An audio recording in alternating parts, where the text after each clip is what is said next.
So I guess we can just really quickly introduce, this is the Cameroon team, myself and Manfo. And then in the other room, we have Didier and Kala, who is leading the French room. These are our main developers here on the ground. They're super excited about Haskell and then leading into Plutus. And I think some of us have met already from the Education Initiative meetup. But without further ado, Manfo, I'll let you get us started.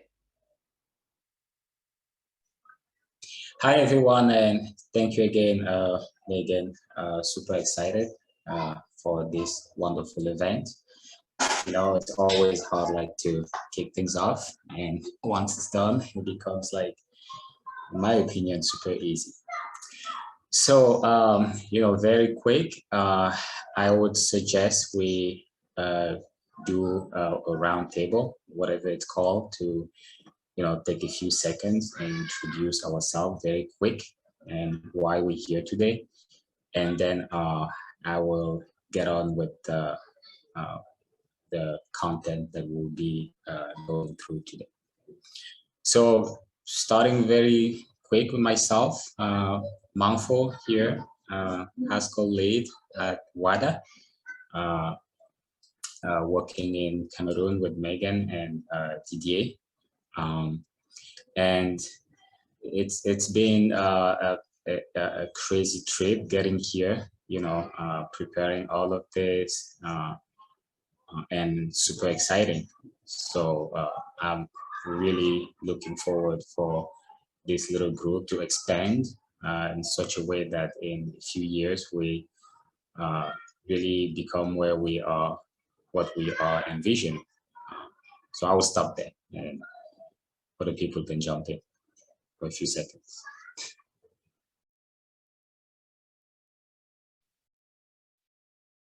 Hi, this is Sydney Nicholas. I am in the Detroit metro area.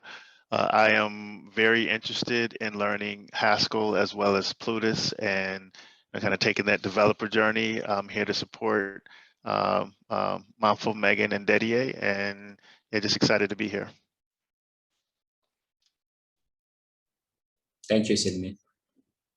Who's next? I can go. When it comes to passion, Manfo, Megan, Didier, the Cameroon group, they just showcase what passion is. Look at the Ghana group, you look at the Cameroon group, and it's just, it's just the passion that everyone brings. And I know that the success of this, sort of just even getting together and discussing and sort of having this introductory look into Haskell, it's just, even though that's a skill thing and that's a knowledge thing, but I think that the other part of it is the inspiration, the spirit behind what we're doing and the energy that it brings. So thanks for sharing that, Manfo. Very grateful. Thank you, Mercy.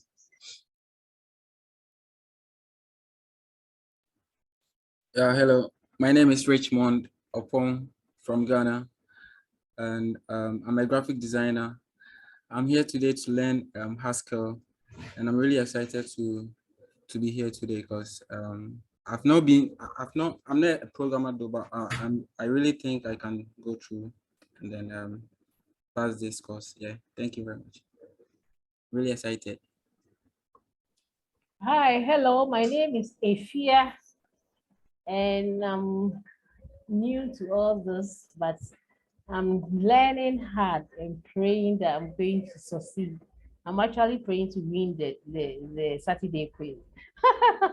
So I'm here to learn whatever I can. I'm with the Wada Ghana team. Hi, my name is Emilia Safo.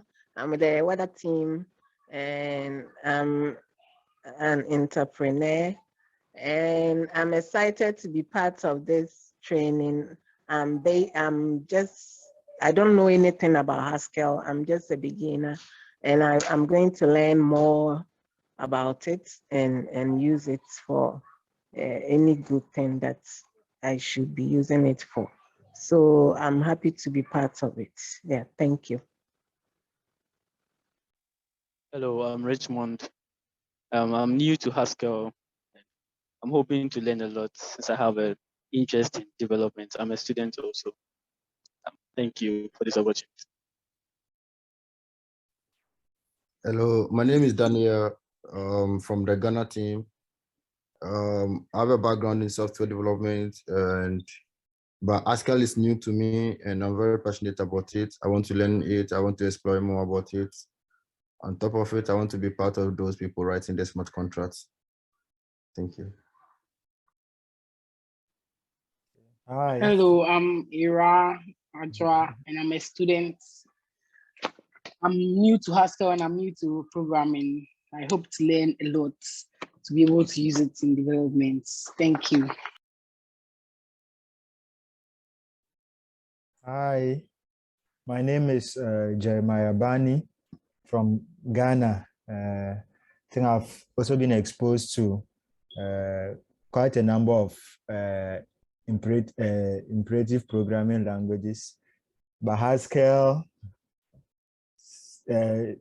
tends to be a new paradigm altogether. So I think this is an interesting hackathon program you have put up, and I am willing to put in all my efforts to start learning something new in Haskell. Thank you. Hello everyone, once more, I'm Colin. First of all, I'm a software engineer with Luminara. I have some experience using functional programming already, and I'm really interested in Haskell.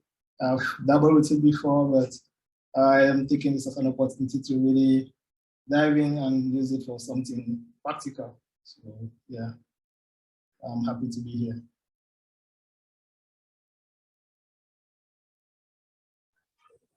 It looks like we got everyone here. So great, yeah, thank you very much for the introductions. It's always good to know who we are dealing with. So our next point is really going to be about like talking about the goals of this hackathon. You know, we are starting today, but we are hoping to be holding similar events every 3 months at least, and leading into Plutus once we feel more comfortable with Haskell. And we are doing this in parallel with our meetup and the trainer training program in Haskell that has been going on for a few months. So again, this hackathon main goal is really to incite, get people interested into the functional programming paradigm, which comes with a lot of benefits, and in a more specific way, get them interested in the Haskell programming language. The next point is really about making sure that you all got an invite to set up your Repo environment, which is the platform we will be using to type our code live. So I will share my screen and make sure that I no longer have pending sign-on here. Let me see.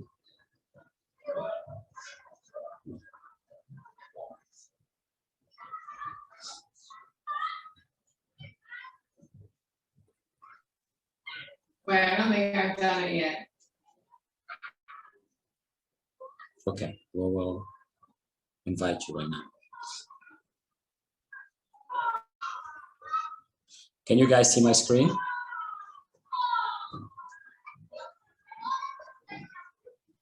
Yes, I can see it. Yes. Yes. Great. So down here, I've invited everyone who signed up for this, registered for this event where you see you can edit means you are okay, and you should just open Repo 8 on your machine. It's just a website, or I can just copy this link and share it. And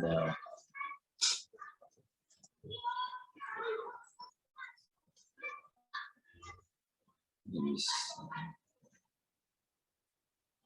1 second here.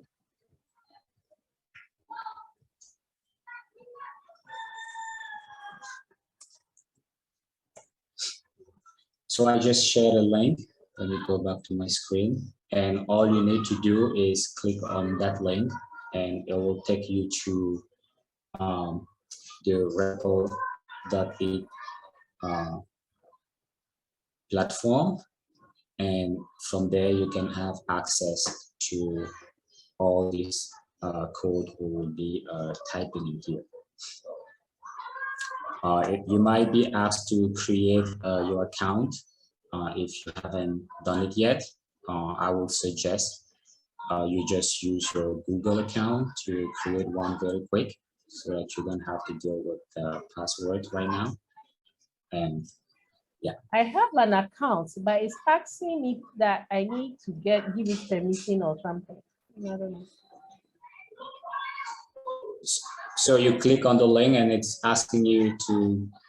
I have to give it permission. I've already created the account through the email you sent.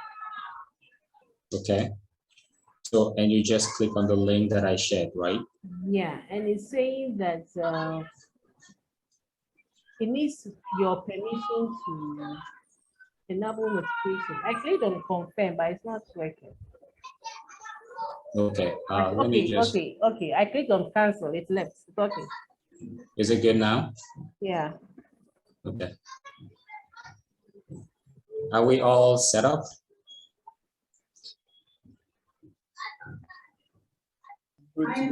Yes, I'm in.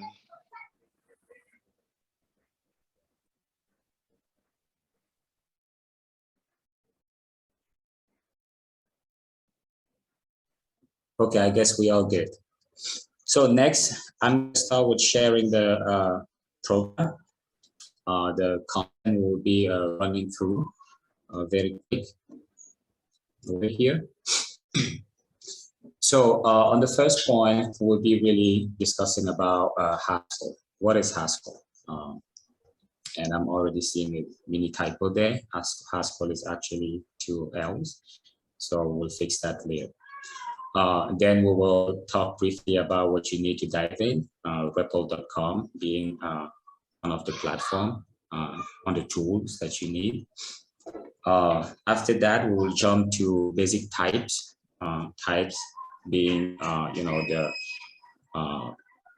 tools that you use to actually, or one of the tools that you use to build a program. The program being just a software like you write. We'll talk about like bools, char, talk about numbers. We'll touch a little bit on other like intermediate concepts like constants and polymorphism. We will brush on operations and talk a little bit about what is the concept of inference in Haskell. After that, we'll jump on to the list, where we'll talk about strings and go on with the generalization on list. And we'll talk a little bit about like list comprehensions and tuples. And once we are done with that section, we will talk about like type variables. And don't worry too much about all these new names. We will go through it. Then we will jump on to functions. Functions being like the main building block in Haskell. And then we will talk about like some constructs that you use in the language, such as conditional expressions, pattern matching, words, where, let, and in keywords, and so on. So then we jump to higher order functions, explain what they are. We will touch query functions and touch a little bit on some advanced functions on lists, such as map, filter, folder, and make sure we mention the function application operator over here.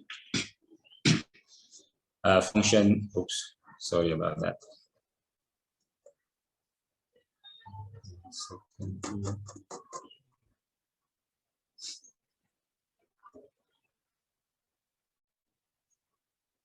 So then we'll wrap up with custom types and type classes. So what is Haskell? Haskell is really a purely advanced, purely programming language that has functions as first class. And functions in the mathematical sense are really a black box, that take in some stuff and do some internal work on them and then return other stuff based only on what they took it. Haskell treats functions as first class, which simply means that functions can be treated as values, values being like something you affect to a variable, and we'll get to that, don't worry. But the main points here are the fact that Haskell really builds on top of functions and types. And also Haskell has the concept of immutability, meaning once you say something is, let's say, blue, it will stay blue forever, which usually doesn't happen in other programming language. In other programming language as well, it's not very easy to pass functions around as argument to other functions or return functions as a result from functions. But we will get more in detail into that. So we did mention that what you need to get in really is a text editor, which is just like an editor where you can type your code, and your code being just words that you write that follow a set some rules and some specific syntax. It has a vocabulary, and you just combine those words, and that's how you write a solution to your problem. So you will need a text editor. It could be a simple one as Visual Code, or you can just even use Notepad or whatever text editor of your choice that you feel more comfortable with. For this session, we will be focusing on using Repo 8, which is, let's say, a text editor online, so that we don't have to worry about like installing this locally. But we'll get to that in our meetups when we start like really working on Haskell. So Haskell, as I said, you basically write lines of code, which are words, follow a given syntax. And Haskell Compiler is just, another piece of software that translates all that code that you wrote. It checks it, making sure that you respected the syntax, and it, compile it. I would just say transform it here into something that the machine can read. So at the Haskell level, you're writing things that us humans can read in the text editor, and at the machine level, you are basically, Haskell is transforming that into something that the machine can read and understand. And then it can be executed by your processor, or run. That's another term that is used. So we didn't mention the link in there where you can download like the full, install your full Haskell platform. And GHC is actually the most used Haskell compiler out there. And you will, once you install the tools from this link, it will install GHC Haskell Compiler in your machine. So as I said, Haskell is really about like writing a file. So you think about a problem and then you write a file. Once you have that file, you know, you use some command. The compiler comes with some commands that will allow you to compile that file. Compiling it is basically turning it into some sort of 1 and 0s, the language that the machine understands. And once you do that, you can run that file. So if you look at this capture here, what I'm telling Haskell here is basically to compile all the code that I wrote into this file. And you can see it has a .hs, which stands for Haskell file.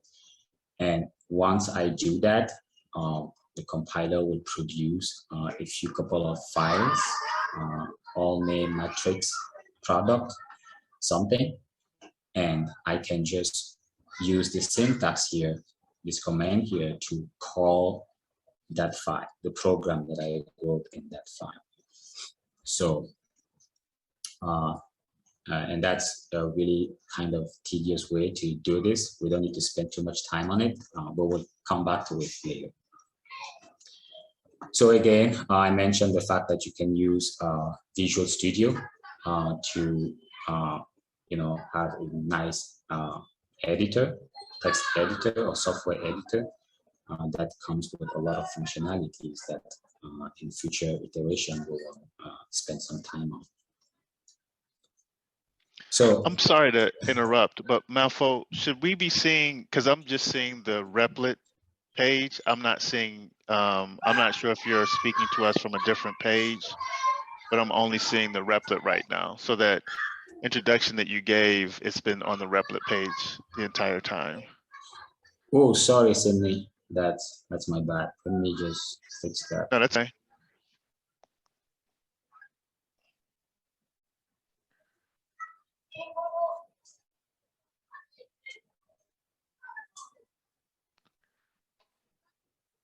Okay. Can you see it? Yes, I can see it now. Thank you. Okay, sorry about that. So, Okay. and by the way, this document is published on GitHub, and we did provide the link to it in the email, Okay. confirmation email. So, are there any questions so far?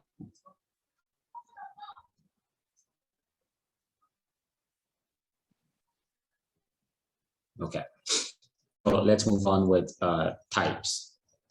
So again, in Haskell, one of the core concepts are types, and types really are a way you organize things or you group things that have similar functionalities or operations.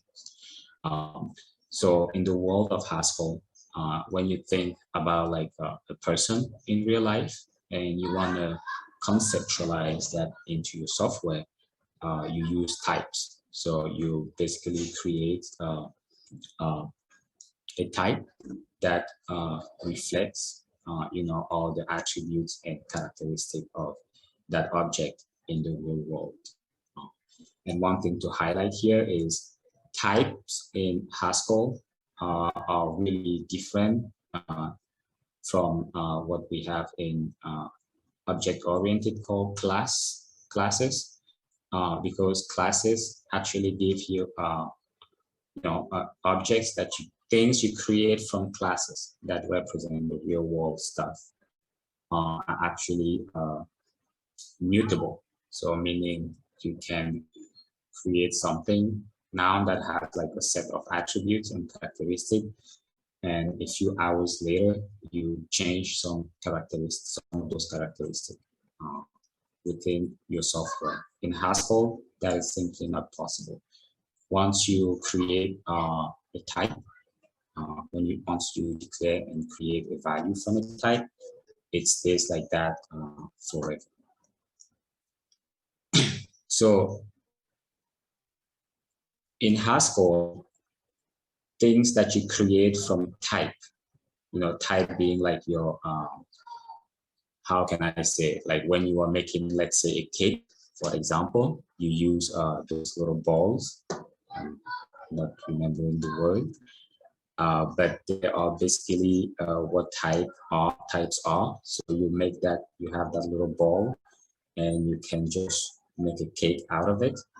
So types in this context would be that ball, which is like your, let's say, your sample, the thing you use to make a cake that have some shapes. And then the cake you make out of it would be like the values that have that type, the values that have that type. And in Haskell, the way you say a value has a given type is you use these 4 dots. And let me make sure that can you see my repo?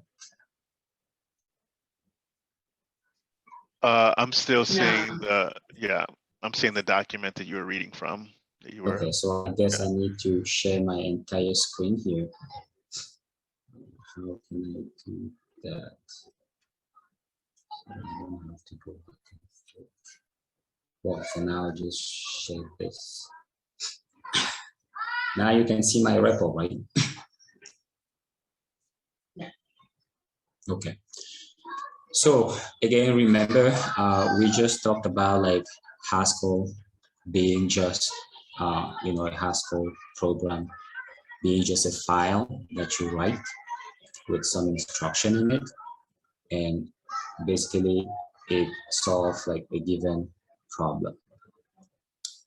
So here, for example, on this platform, I create a file called main.hs and all Haskell files and with .hs. And in here, the function here is a function that does something. We'll come back to that. Don't worry too much about that. But what I really want to show here is this other window here, the shell. Give me 1 second. Which is where I can load up this Haskell file and then run whatever thing I wrote in here through it.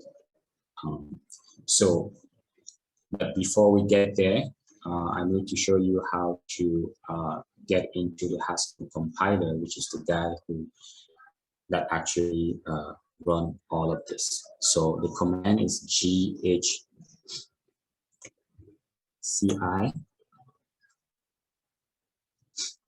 And here you get some information about the version, not very important, but that prelude is telling us that we are into the Haskell compiler. So once we are in here, we can say stuff like A. So we are defining a value. So we can say stuff like A equal 5. And it has type, let's say an int, which is just a number. Int is basically a number. So when I type that, and at this point, I've created a value that I call A, and its type is int, and I've given it 5 as its initial value. And remember, we stay like that forever. So again, in Haskell, this guy here, these 4 dots indicates the type of a value. Another way, if we come back in this file here, would be to say something like name as type, string. So name equal, let's say, Felicien has type string. So over here, I am creating a value whose name is name. I'm affecting it this, so it's kind of a one-on-one binding. Then I'm giving it the type string over there. So to resume here, these 4 dots really tell us like the type of a variable. And once we have a variable living in the compiler, if we want to figure out like what type it is, we use the syntax. So we type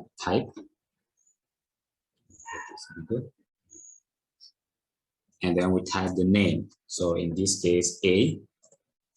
And as you can see, we get back A has type int over there.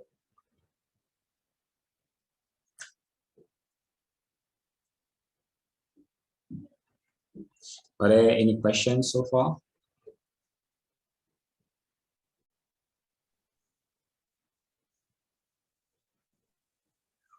I have a question. So when we're on this replit.com and typing in the dark blue side, is everyone sharing that, or are we all on our own things?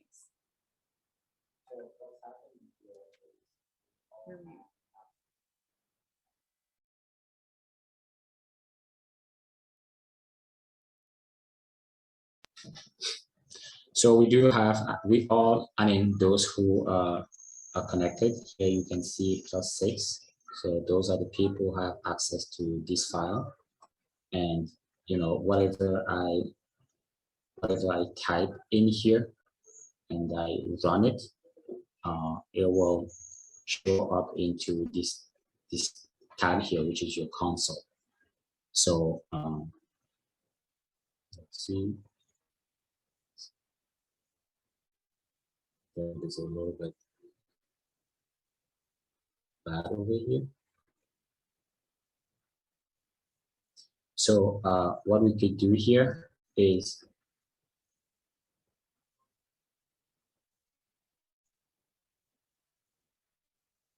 let me. So if I run using this button here, you should all see hello all on your screen. But yeah, we'll get more into details on how we can use this as a group once we get to exercises. Does that answer your question, Nick? Yeah, I think I'm not in the file, but I'm in Replit, so it's okay.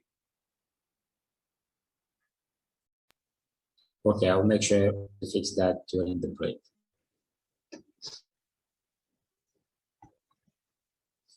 Okay, so let me go back to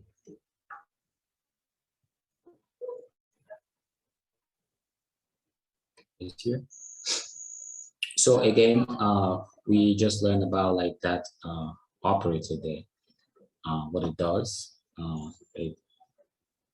Very simple. It just says a given variable has type, a specific type, a given type. So in Haskell, we can construct our own type to model concepts in life, as well as we can, you know, the Haskell compiler do come with a lot of like pre-built types that we can then use or combine to build even bigger types. So one of those basic types is bool, which stands for a Boolean. You know, we all know about like the concept of true or false. So this type here groups all the values that are either true or false. So if you remember, we saw this command a few minutes ago, and we said, if you want to figure out like the type of a given value, you just have those columns and you append T in front of it. and it will tell you what that value is actually. So if we do this, sorry guys, I haven't figured out how to, it's a little bit annoying to have to share like this. Let me see, computer, easy, share.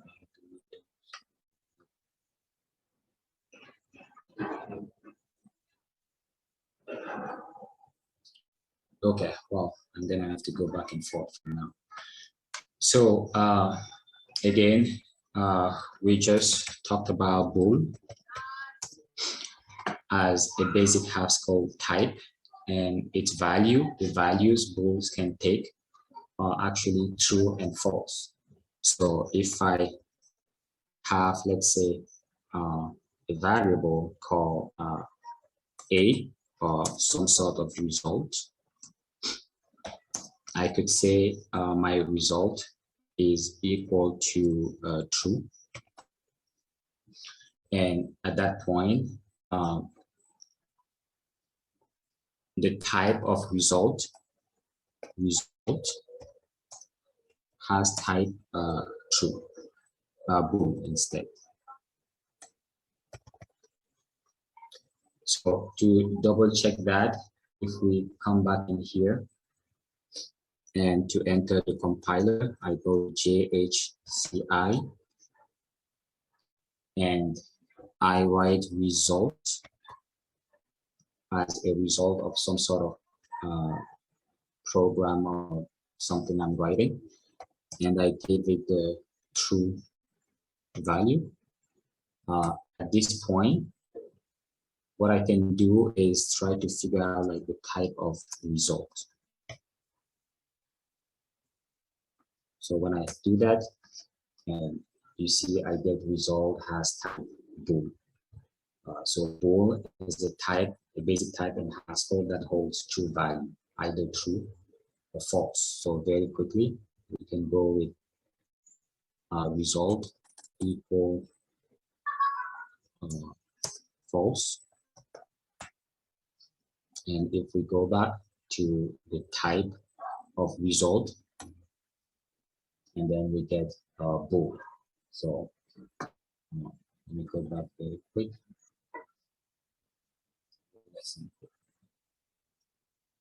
So that's all about bool.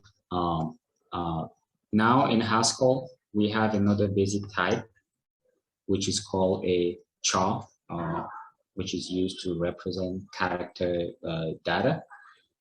So basically, if you want to declare, let's say, the character A, you just use the syntax here, which is actually very simple. So again, you can run this in the Haskell compiler. Hello, Manfo. Yes. Yeah, please, the bool.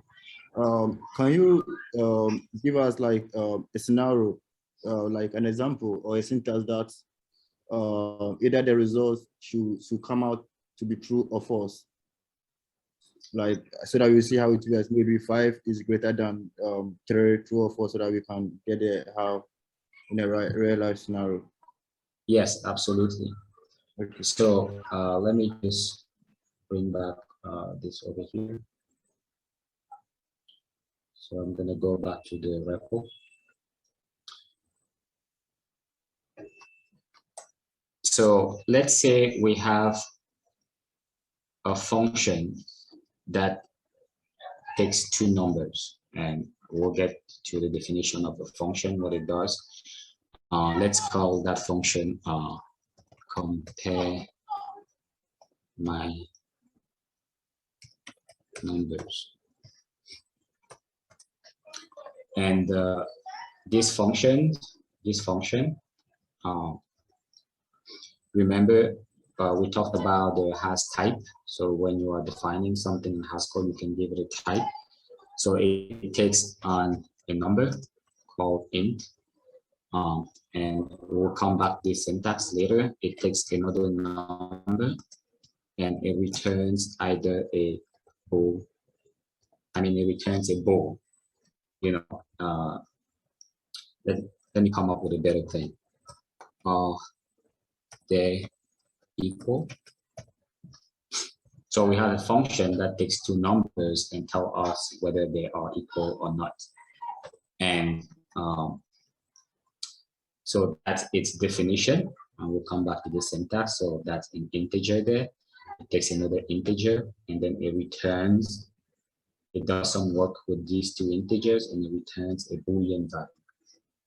So now, how does this function work?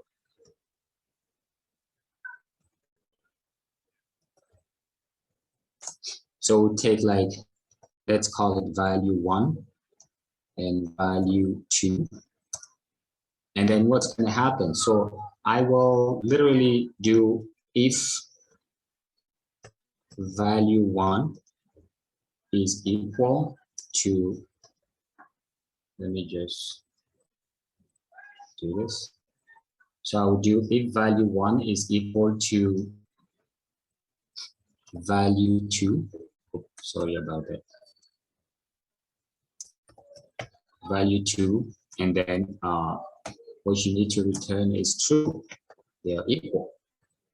And else you return false. So that's how you, that's a concrete example of how you would do that. And so what we could do is we could now run this, and we're getting an error there. Let's see.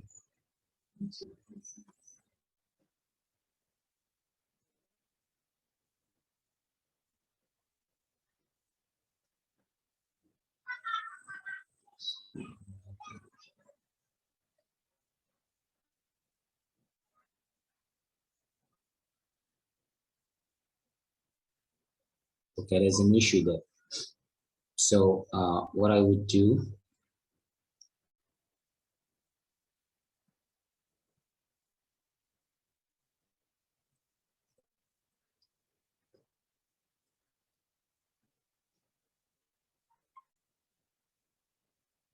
Could it be that the repo is seeing the function as being under the main block because of the do? oh yeah, it's that. So we have a thing here. So Haskell is very picky with these you know, spaces here. So what's actually happening, just like Asen said, you know, I had a space there and it was looking at this as something that was within the main context. So if we go back to that, and thank you, Haskell, and we run this.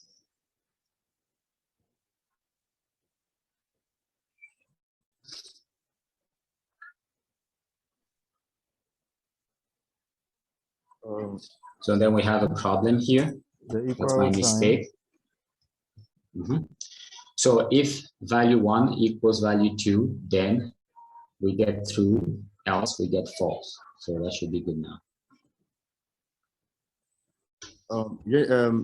Marco, why don't you pass value to the variables that you have created? The var1 and the var2, I think you should pass values to them. Yes, so you pass value to them when you are calling this function. So at this point, and we'll get into it, we have defined the type of this function. You know, saying it takes an int, another int, and returns a bool. So now we have that function here that could take any int. It could be 1, 2, 3, 4, 5.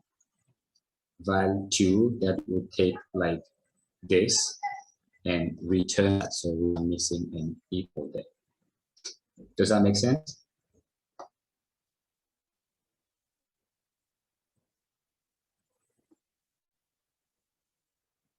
Finally, so here we have you know, our function are equal in memory.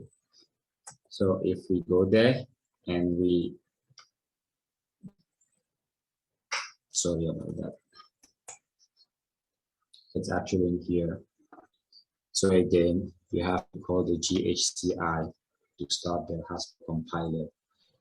And then you can use this command to see what files you have. They're listed there. We have main, we have all those folders. So our code is written in main. So what I'm going to do here is I'm going to load up that file. So it's load, that's the command. And I'm going to give it the file name. So at this point, this code that I've written in this file is living into my Haskell compiler or repo. That's how it's called too. So how do I execute this function? So I just copy it from there. I paste it there.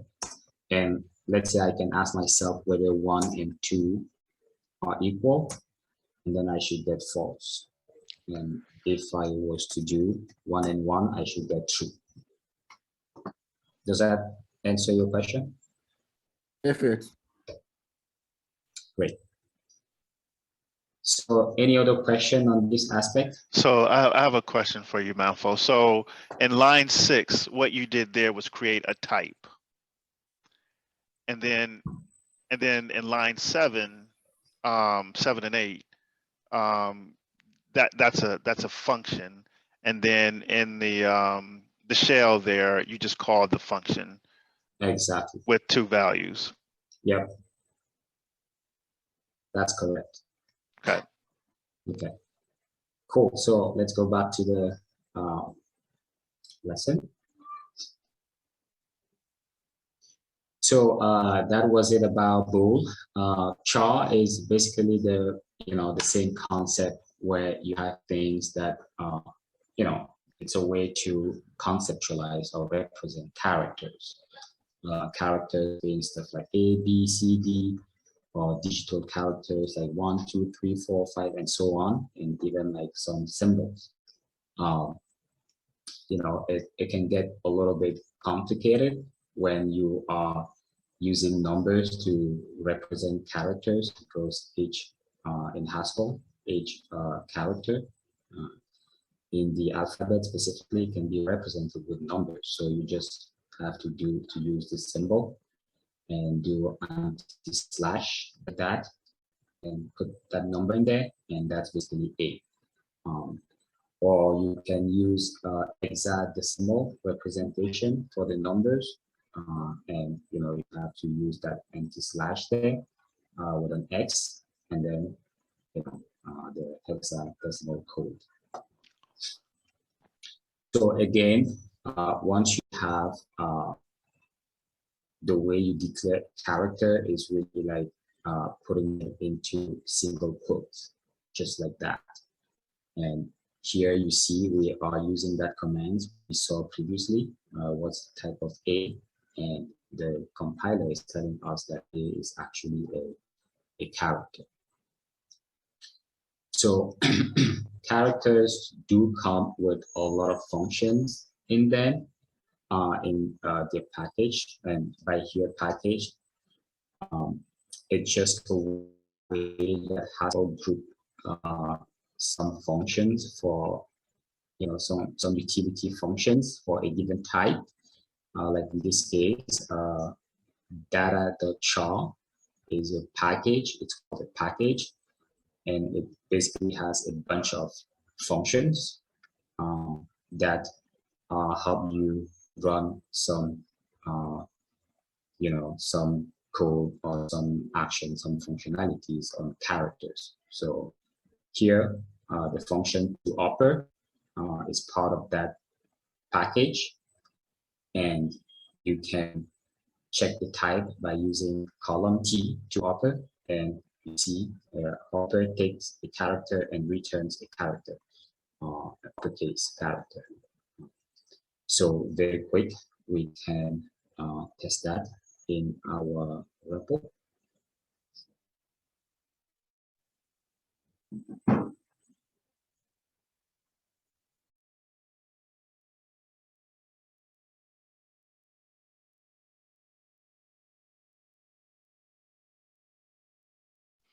So 1 second there, so we share very quick.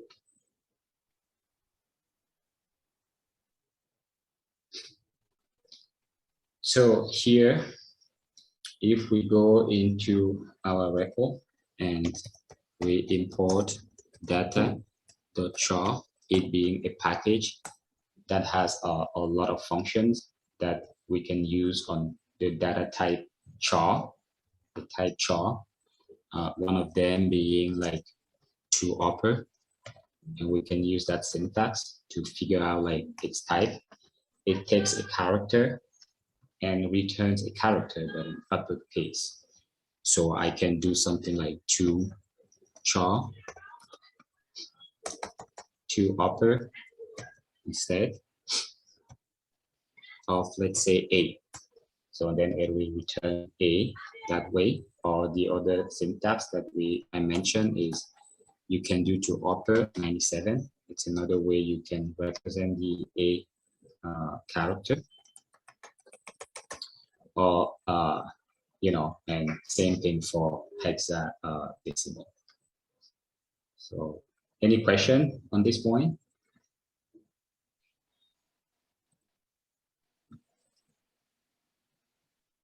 Okay, so that was it for the char data type, and I invite you to look at this ASCII table, which has all the codes, hexadecimal codes that I mentioned for each character, or numeric corresponding values for characters.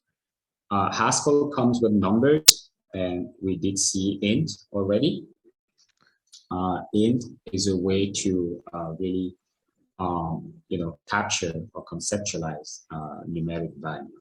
You do have int, which is bounded, meaning like it's limited. So, you know, it's either a positive number, this that you see there, not sure if I can get that right, or a negative number. So it's kind of like an interval. Integer is an unbounded type, which means that you can represent numeric value as big as you like, as long as your machine can handle them. That's the only constraint here. And Haskell do have other types like float and double to represent number with you know, decimal parts, and that's all about numbers. So we touch base on int. I mean, we talked about int. Integer is basically the same thing, except that you can have arbitrary large numbers. Float and double are numbers that come with a decimal part. Any question on that? So the only difference between int and integer is the size of the number that you can use there. Exactly. Okay. Okay.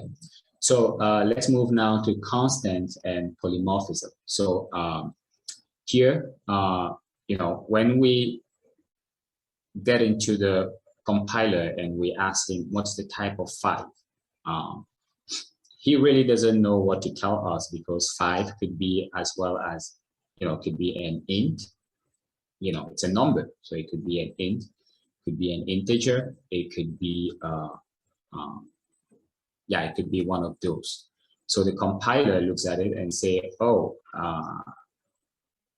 you know, I'm going to give you something called a type variable, because in this case, the 5 that you're asking for a type would actually be multiple types. It could be int, it could be integer. But all I know is that that thing, that number you gave me is constrained by something called a class. And here in this case, we have num, which basically says that whatever this A is, it is, oh, that's great. Someone is having fun here. So whatever that A is, it is a num, meaning that it's something that is either number or it's something that is either an int or an integer. So that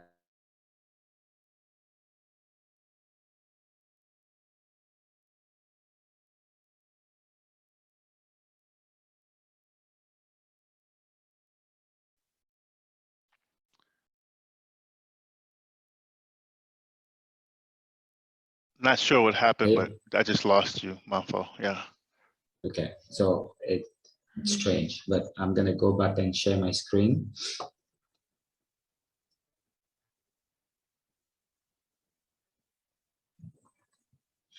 So we were here talking about like this syntax here. So Haskell tries to give you, you know, the biggest type you can have, the biggest type possible, in the sense that when you ask for the type of 5, he's telling you it could be an integer or an int.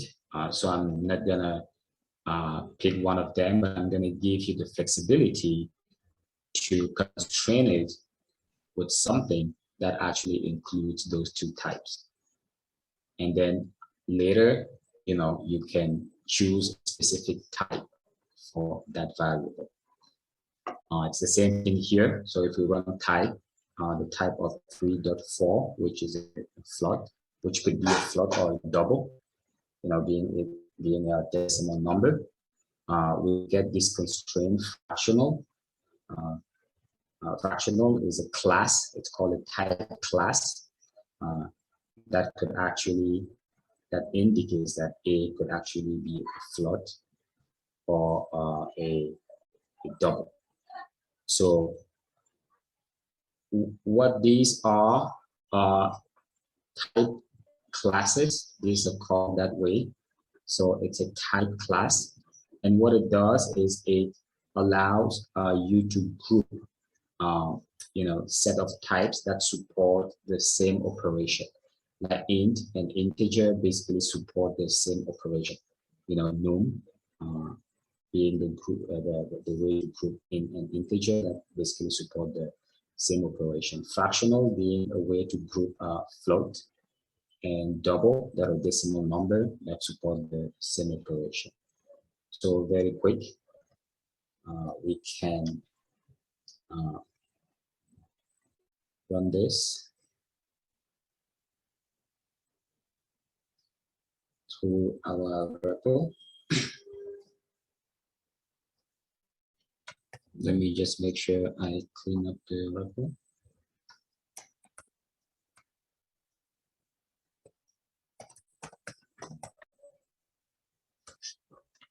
So we do type, what's the type of 5?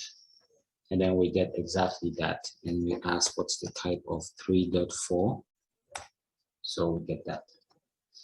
Are there questions on this aspect? We're going to come back to type classes and what we can actually do with them.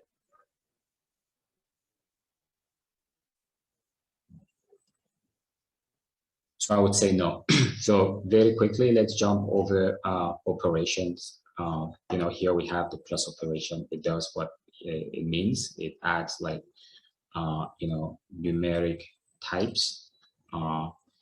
We have the product operation, which multiplies numbers. We have the fractional, which divide to a fractional type. You remember fractional, then being like either float or a double. And then we have the minus, which does what it sounds like. It subtracts the second value from the first value. So these operators are basically function. So plus is a function that takes you know, two values and return another value.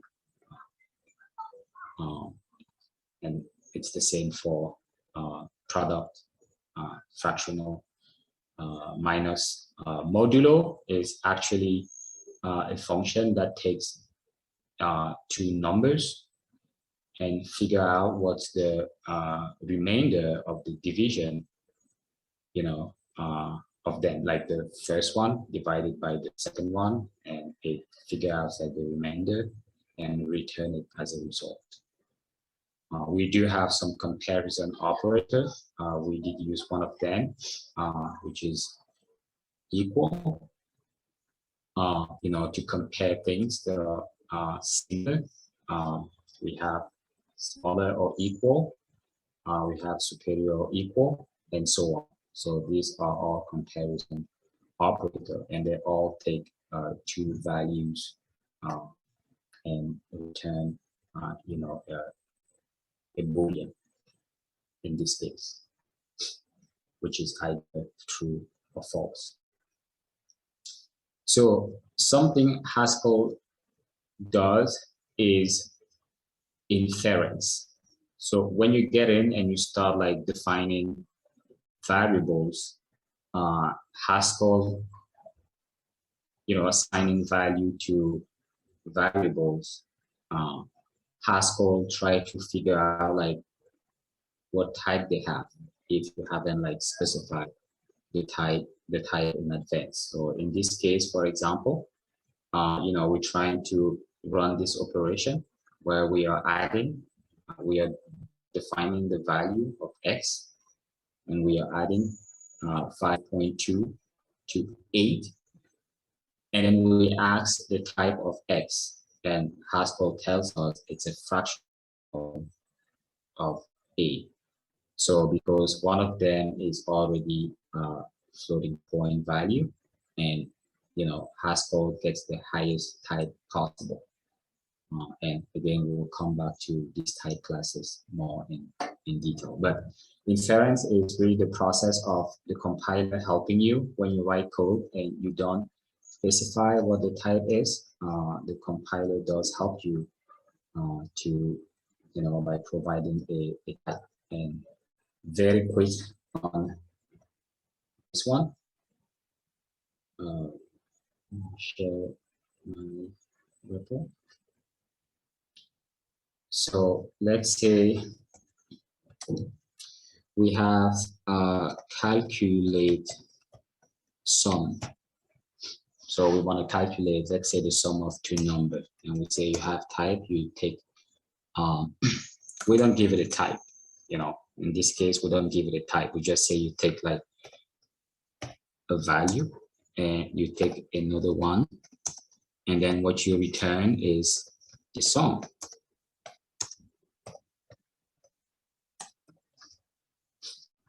So let me fix this over here. That's 2. So we have this function here that basically take, two values, val1 and val2, and return the sum of those two values. So if we go back here in the shell, since we've already loaded this file, we don't have to reload to load it. We just have to reload it. So since it's already in memory, it doesn't like that. So what's the problem here?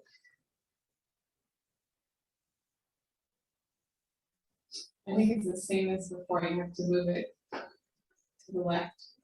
Yes, that's right. So again, happens all the time. There was a space there, and the syntax of the Haskell, doesn't allow that because it sees this as something that is defined within the previous function, or they're equal.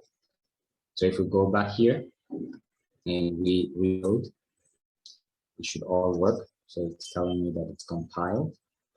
And here what I can do is I can call that function just by typing its name. So I start typing and I hit tab, and there it is. So I can give it two values, 2, 3, and I get that. But more interestingly, if I try to figure out the type of my function, I get this generalized type, because Haskell is like, okay, you gave me a function that sums two things, but you don't give specific types for these two things. So I'm gonna have to infer, what it is. And when Haskell does inference, it tries to give the biggest container possible for the value. So we could have done something like this here and be more specific and say it has type integer. It takes another integer and it returns an integer. So at this point, Haskell, if we rerun this in the shell, and then we ask the type. So I just use my direction keys to go back to what I already typed. And we do that. Now we get a specific type, a concrete type. Any question on that? Yeah, I have a question for you, Manfo. Like when you're like that, the type that you just developed, is there a structure for that? Because you use the dash and the arrow to say, okay, take integer 1, take integer 2, and then return an integer. Is that like a structure for kind of a sum? I'm not sure if I'm asking. Yeah, you mean here, right? Yeah. Okay. So, and we're going to get to this, but in general, anything in Haskell must have a type, right? If you don't give it a type, the compiler will do it. And this is one of the greatest benefits of Haskell because you are literally playing with types like Legos. So if something ends up where it shouldn't be, where it doesn't fit, the compiler will tell you, no, I'm expecting this type here. So this syntax here, where you have, this type, and then you have that arrow and that type, it's basically like a way to define or declare the type of a function. Okay. And the last thing you have on this side is actually the return value. And everything you have over here is actually the values that are passed to the function as parameters. So how do you distinguish between the values that are passed to the parameters and the return value? So let's say I wanted to do, val1, val2, val3, and then return a value. Okay, so then you will have val3 here, those three, and at that point, knowing that anything that comes before the last type is actually the type of this parameter. So if we have 3 here, we have to have 3 there. Does that make sense? Yeah, I think that makes sense. So you don't add it. So anything, I think what you clarified for me is anything that comes like before the last return value arrow is kind of a part of the, the inputs. Exactly. Well, let's see it like that for now. It gets a little bit, complex, but for now, I think that's a pretty good way to understand. Okay. Okay, so do my usual thing. Go back to here. So now we just talked about Boolean values, Boolean types, and they have 2 possible values, true and false. We talked about character types, and we call them char in Haskell, and you can use them to represent any character, the alphabet, digit, character, and so on. We did talk about number, int, integer, and so on. And those are basic types because, when you get to the real world programming, the programming thing, something you're faced with usually is to a way to group things, similar things. And list is what you use. So, and so a list, we can talk about a list of Boolean, meaning the value will be either true or false. We can talk about a list of characters. They could range from A to Z, capital, lower, digit 1 to 9 and so on. We could talk about a list of people. That would include, you know, a new data type that we construct called person, and we can make a list of it to hold like multiple people. You know, a lot of programmers are faced with this problem on a daily basis. So the first one is string, and in here, what I really want to focus on is just to, you know, tell you that a string is basically, well, let's go back to the syntax first. So list, let me switch my screen very quick.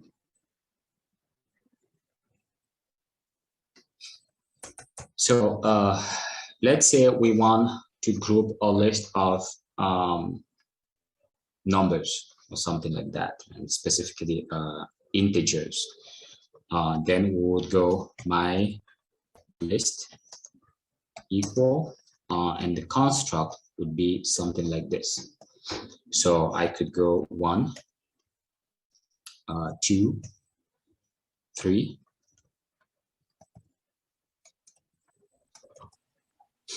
Then obviously I can specify the type as it's a list of integer.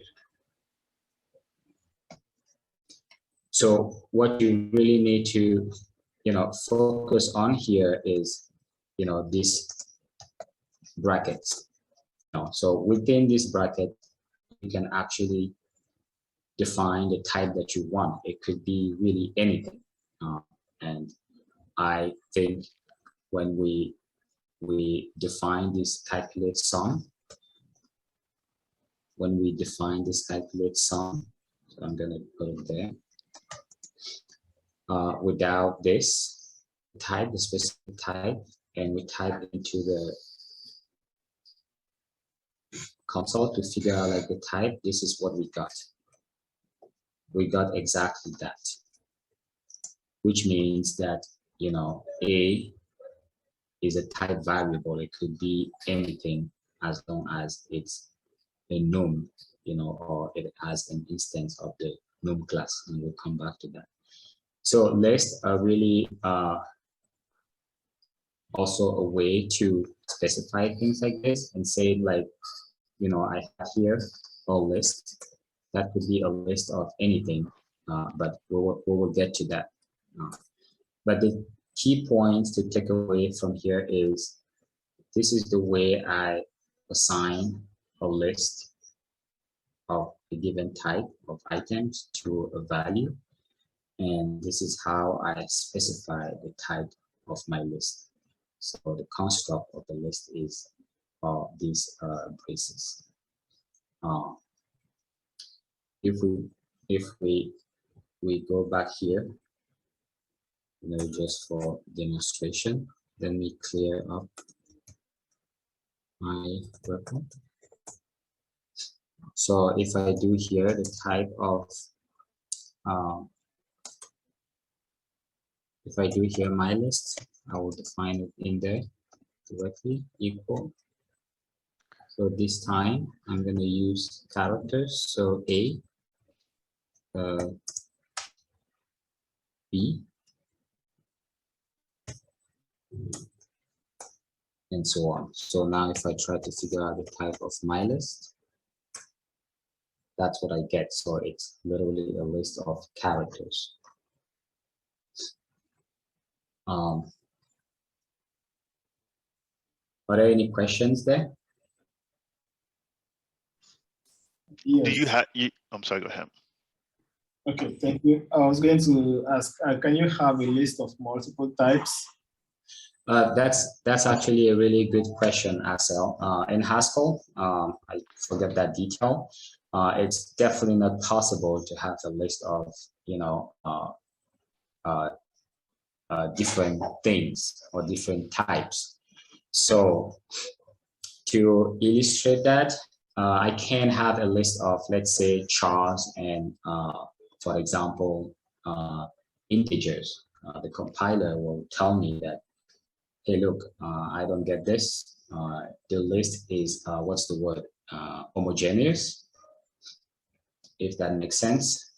So if we go back here and we try to define something like this, where we have 2 here, and then we get into trouble because what's actually happening is the compiler is trying to infer the type of 2, and it figure out, like, it's a little bit complicated. It has something to do with type classes, but it tried, but it realized that there's no match with these 2 types, that's being a character, that being a numeric value. So that's not possible. Great point, Haskell. And Manfo, while you're there, where you have my list equals 1, 2, 3 down at the bottom there, that type. So you have to specify an integer there, that it's an integer, or some type of type, or yeah, I don't have to, but if I don't, the compiler will try to figure it out. Okay. And it will probably give me something like this, like, this is okay. what we'll get. Okay. We'll get something like this instead, if I don't specify anything there. Okay. Does that make sense? Because yes, that would be like the highest container possible. 1, 2, 3 being known, so they could be integer or they could be int. Okay. Yeah. Okay, I have a really basic question. What's the difference between the white screen and the black screen?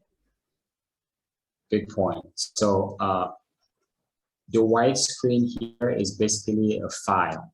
So just a file like you and I know. And I could use Word or any text editor to write this file. As long as I give it this extension .hs,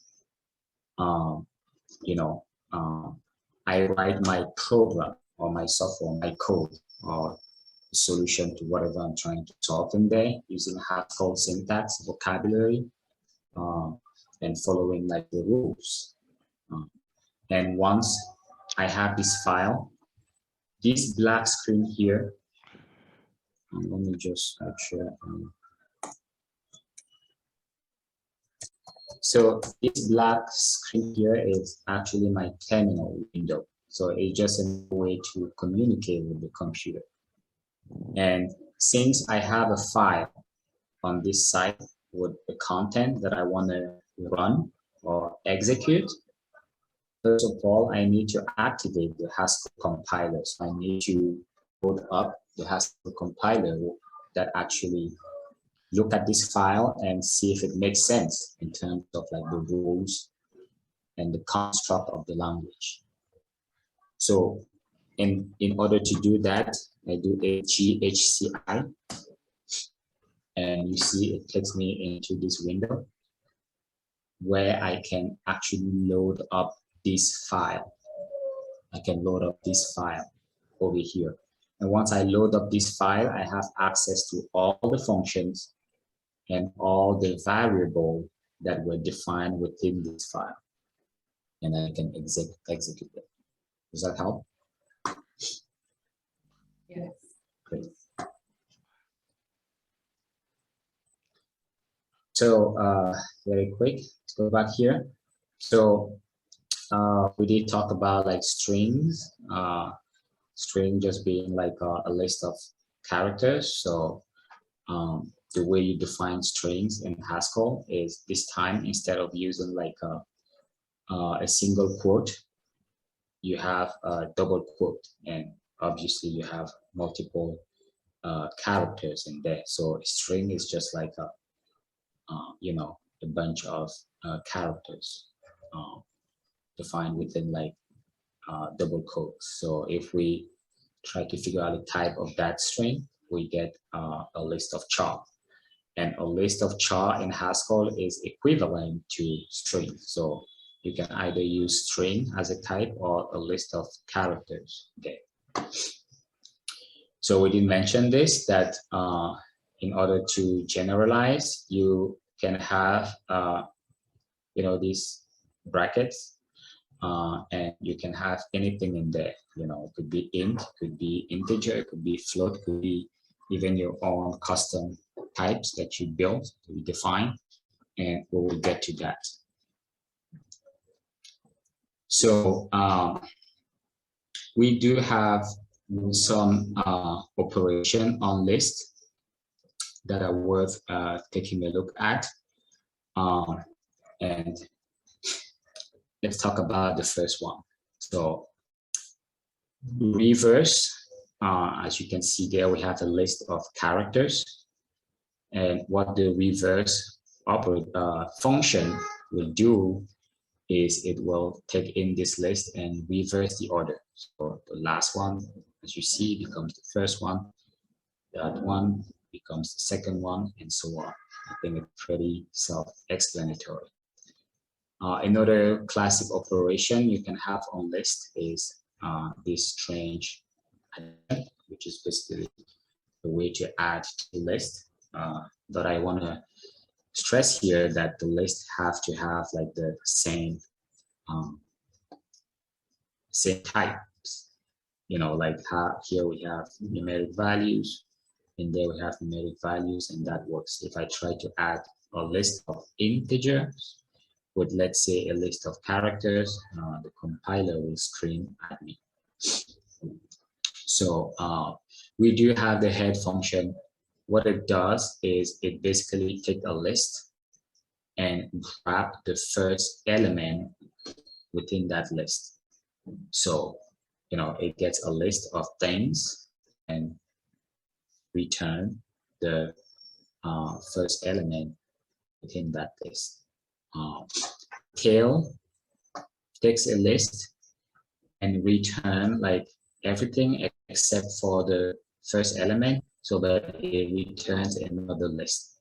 So if you look here, head, you know, the thing is it returns an element. So its type would be something like a list of integer, arrow to 5.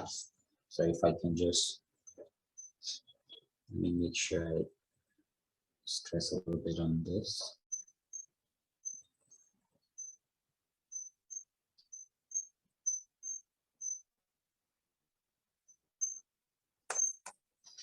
So we have, so if we try to figure out the type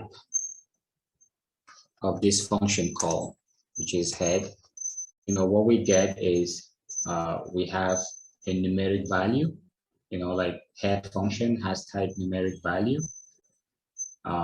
you know, an A, meaning like could be multiple types, but it's constrained by that numeric thing value there.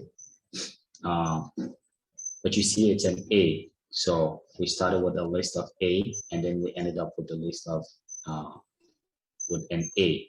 So if we just do type, and we try to figure out the type of the function head, it takes a list of things, of types, and returns a single element of that type.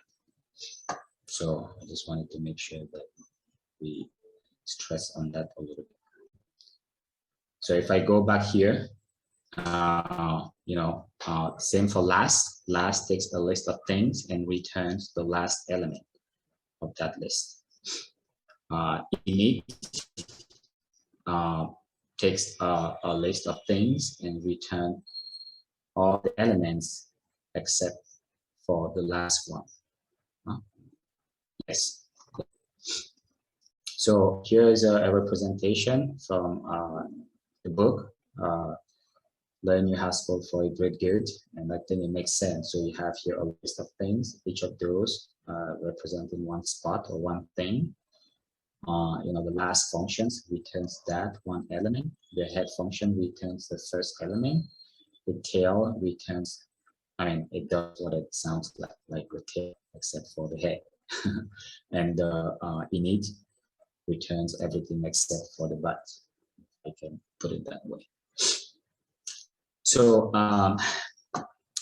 something that we need to be like careful with is calling some functions on empty list. I don't think we've mentioned this. So a list construct, I can define an empty list this way, you know, just those curly braces, well, I don't know what they call, but those braces, bracket or whatever, without anything in there. So calling head in it will give you an error, you know, like usually called an exception in programming language.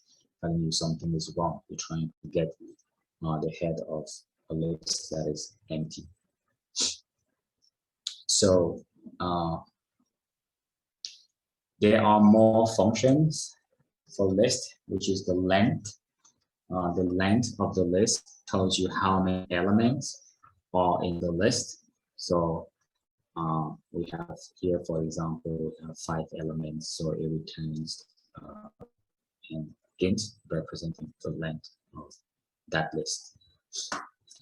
Another function on list is null. So when you pass a list to null, it will tell you, if the list is empty, it will return true, as you can see here. Now all these instructions are run through the GHC that we've been going back and forth to, but I think they're pretty self-explanatory here. So null will return false if there's any element in the list, and will get true if the list is empty, meaning it has no element. Reverse, we've already talked about it. Take, what it does is it takes 2 parameters. The first one being the number of elements you want to take from list, and then the second parameter being the list, the actual list. So I want to take 3 elements from this list, so we return a sub list, meaning part of the list, and with 5, 4, and 3, just like you are reading there. Take 1 will return 1 element in the list. So you need to be a little bit careful here with the type of take. Take actually has type, you know, it takes an A. I mean, we can just run it really quick here.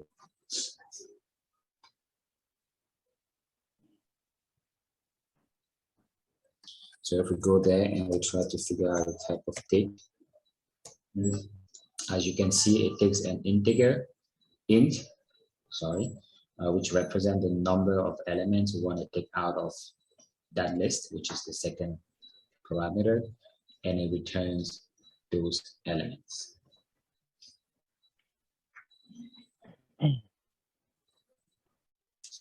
So drop does what it sounds like. Drop 3 or drop a certain number from the list. So I will drop those 3 and I will keep the rest. If I drop 0, it means I'm keeping all of them. And if I drop more than days in the list, I'm actually dropping the whole list. So what I will get back is an empty list. And again, drop takes an int, it takes a list of things and return another list of things.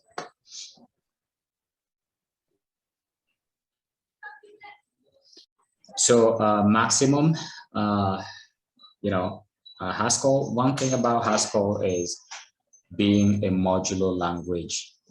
You know, a lot of these functions are built into the language, so you don't have to rewrite them.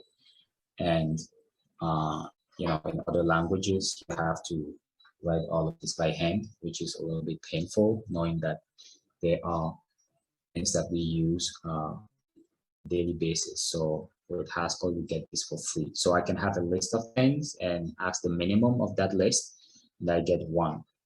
It's a little bit of a magic because, you know, the things that you have in here, the only constraint is they need to know how to compare themselves. So taking 2 by 2 at a time, they should be able to say, oh, the first one, 8, is smaller than this.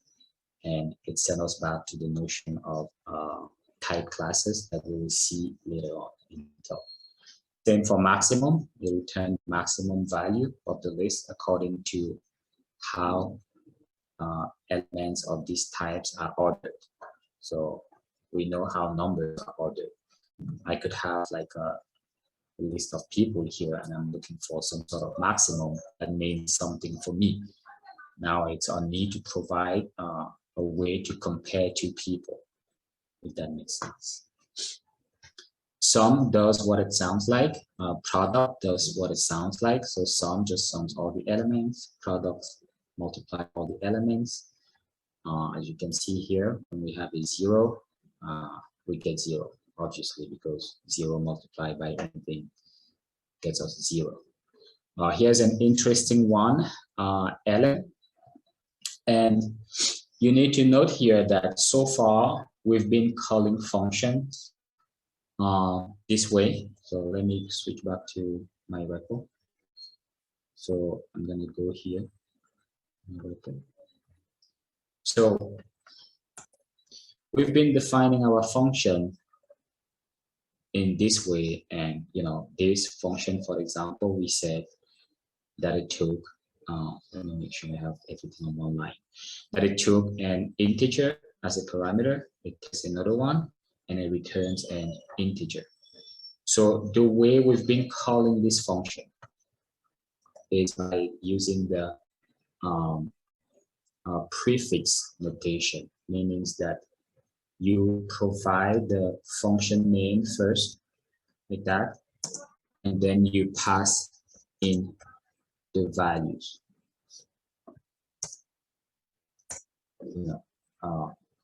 That variable is not in scope, so I need to load my file.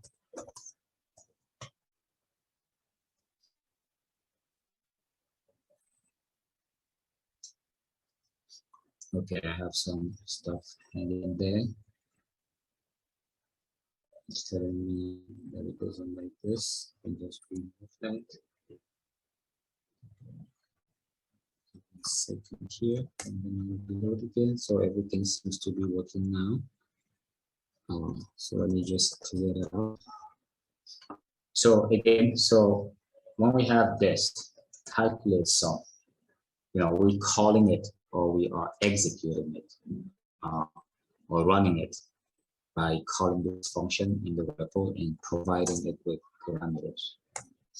So we put the function name first. That's called a prefix call.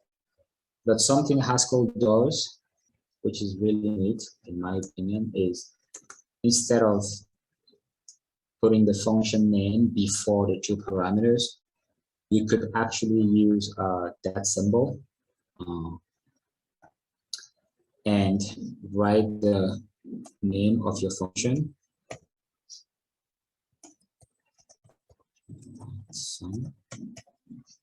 Just like that. So what would happen is we will get the same result, and that's an infix call. So putting the function in between the parameters. The benefit of this is how it reads, because when I have, let's say, by the way, those dash is a way to create comments in Haskell. So if I have, let's say, a list like that with elements, and I'm trying to figure out whether one, or let's say a given number, is part of that list, there's a function in Haskell called ln. That takes the element of type A, any type. Remember, when you do lowercase with types, it means any type. And then it takes a list of any type, and then it returns a boolean. So this function here, we can just call it in there. Very quick, ln. We're asking ourselves whether one is element of the following list, 1, 2, 3, and we should get through. But if we get there and we have, let's say, 4, which, oops, sorry, made a mistake there. So if we try to ask whether 4 is element of that list or not, we get a false in here. So, but it doesn't read very well. You know, Haskell with its infix style or option, we can write for, you know, with that symbol, ln, and then give it our list 2, 3. We get the same result. Any questions here?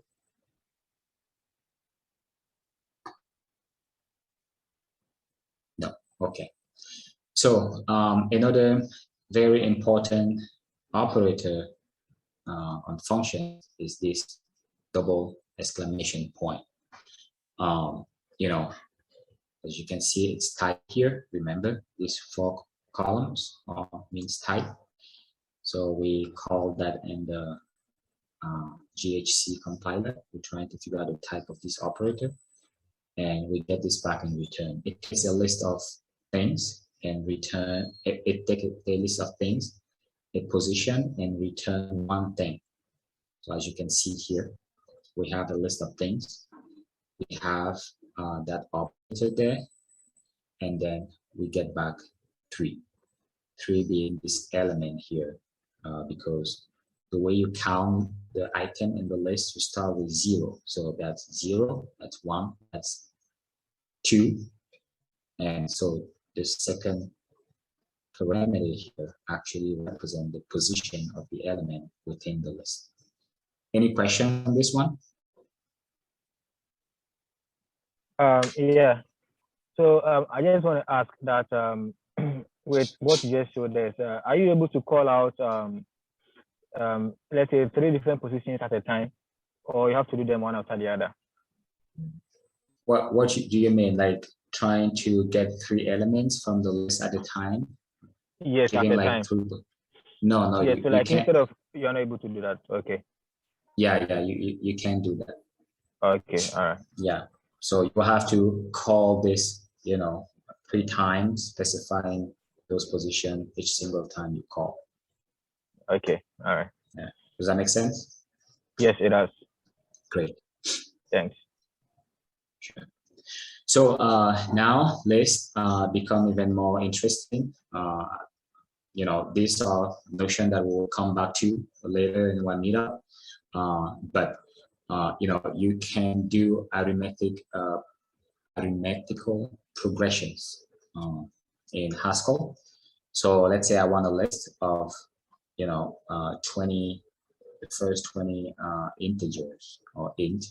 I can just use the syntax with a dot dot, and it will return those numbers from 1 to 20. I can do the same thing with the alphabet, and I will get that. I can even start at a specific position and, you know, give the first element, the last element with 2 dots in the middle, and I get exactly that. More interestingly, I can give it a pattern. I can tell him, hey, look, I want a list starting of integers starting at 2, going through to until 20. But the algorithm or the reason, well, from the first to the second element, I want an interval of 2. So I want to add 2, figure out the next. So what will happen is we'll get 2, 4, 4 plus 2, 6, 6 plus 2, 8, and so on.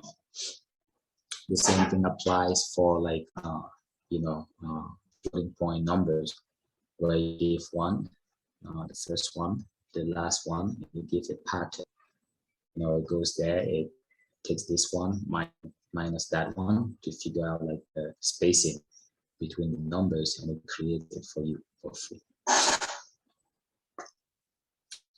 So moving forward, there are other functions here, and I would invite you to take a look at this doc so that you can you know, have a grip on all these functions that are useful for list. List being like the most used type or concept in programming language. You know, once you have a bunch of things that you need to reflect on. very often you use list. So lists get even more interesting when you start thinking about like some mathematical concepts where you have something called set comprehensions. And here you see what's happening here is you have this general expression in mathematics, where here you have the output of your function, which is 2 times x, meaning like if you give me an x, I will multiply it by 2 and you will get the result. And here you have this, you have that bar there, and this is where you are drawing your values, your x values from. And here you have something called a predicate, which is a constraint that you are posing on these values that you will draw. So what will happen? This fits very well with the list type, because when you have this writing, what you will get back is actually a list. So if we, let's demonstrate this very quick. So go back here to the repo.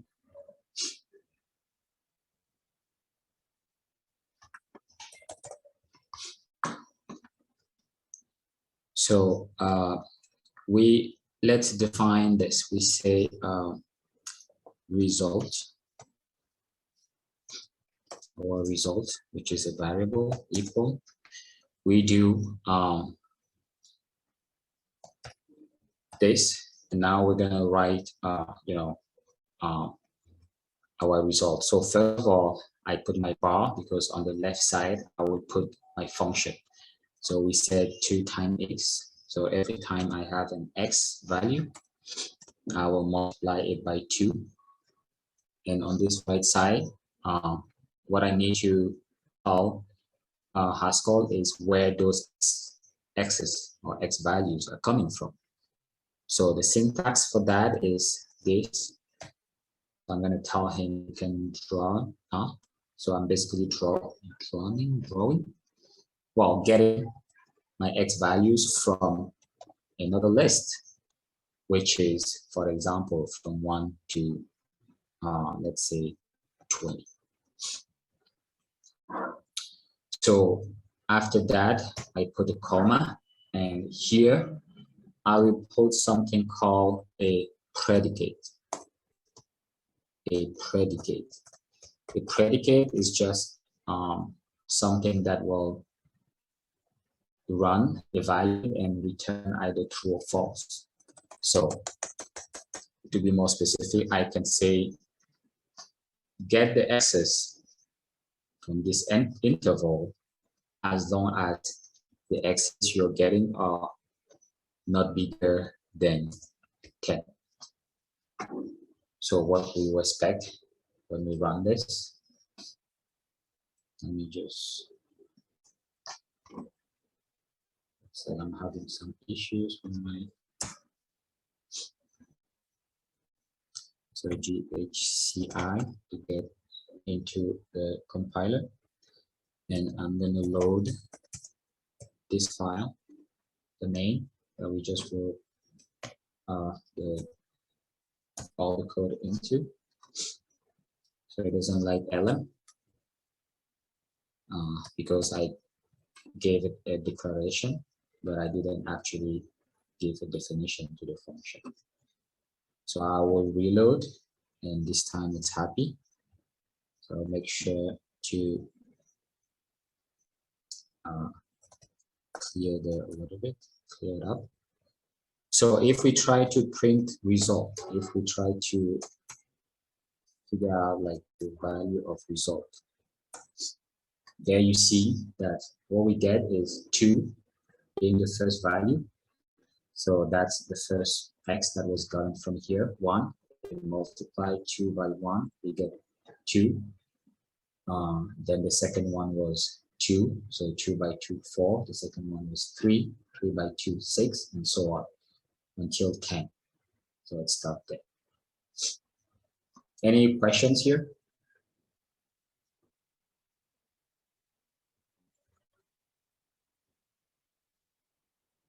How are we doing, guys? Yeah, good. Are we sure? Yeah, cool. Yeah, following through.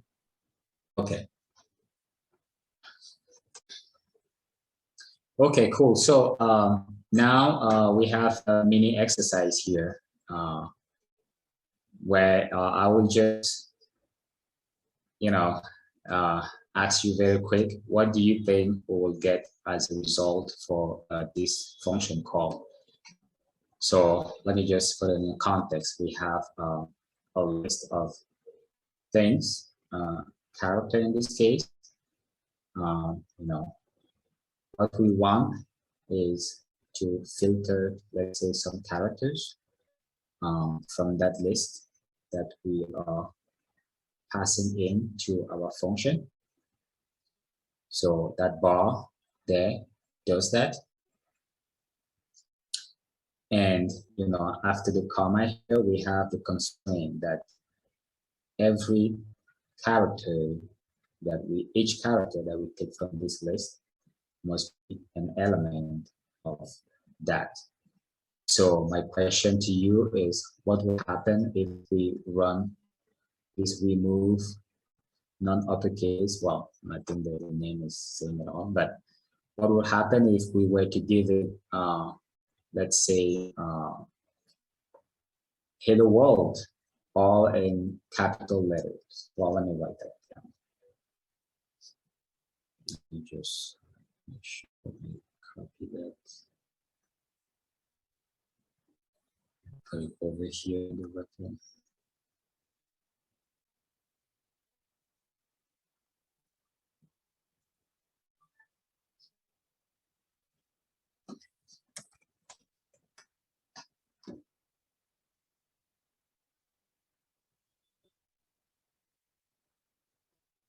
So what will happen if that, given that function, we came here? Can you guys see? Let me just add a break line here so that you can read the whole function. What will happen if we come in here and we try to run this function and we give it, let's say, well, let me do this. We try to run this function by giving it these characters like hello.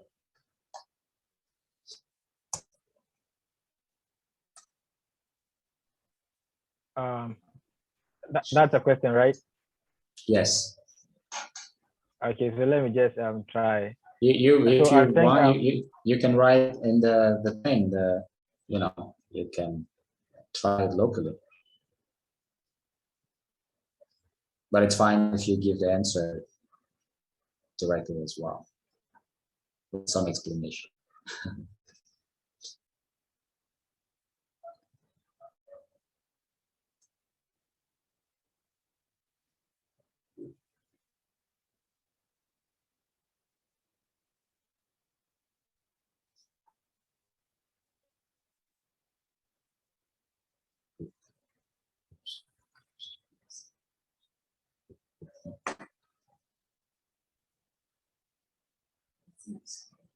Mm-hmm.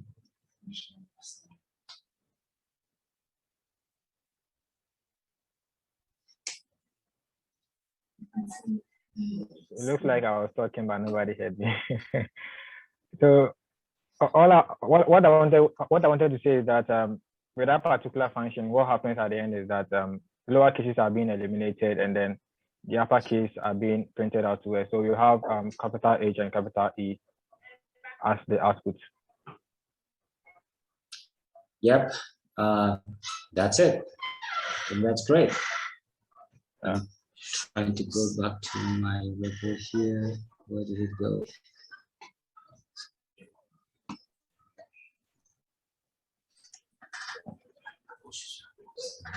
One second here. I'm trying to figure out, like, having some issues here.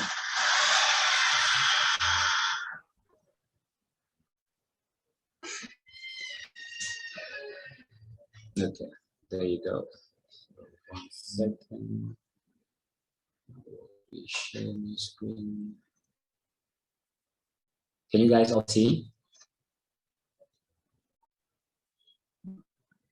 You guys all see? Yes, yes, I Okay, can great. see. Yeah, so, you know, right there, we got the H, and the E, which are basically what we specify here, that we all want, you know, grab all the elements as long as they are, you know, part of this list. So C must be an element of this list. And given that we passed in the hello string, and all elements of this list are capital, and they go from A to Z, all the alphabetical characters, we will get H and E here. So let's go back to the lesson. So next, we will talk about tuples. Tuples are really a way in Haskell to group types that are, what's the word? Heterogeneous, meaning that different types, like remember how with list, we couldn't add like different types. They had to be like homogeneous. With tuples, we are able to group types that are different. Like the syntax here, as you see, we have like parentheses. We have Christopher, which is a list of characters. And then we have Vulcan in the list of characters or a string. And then we have 55 there, which is an int. So at this point, the compiler will not complain at us. So to demonstrate that, I feel like we should take a quick break. Maybe after this. Okay, let's just wrap up the tuple thing. So the way you declare or define a tuple value is, if we go back here, so I can do my tuple.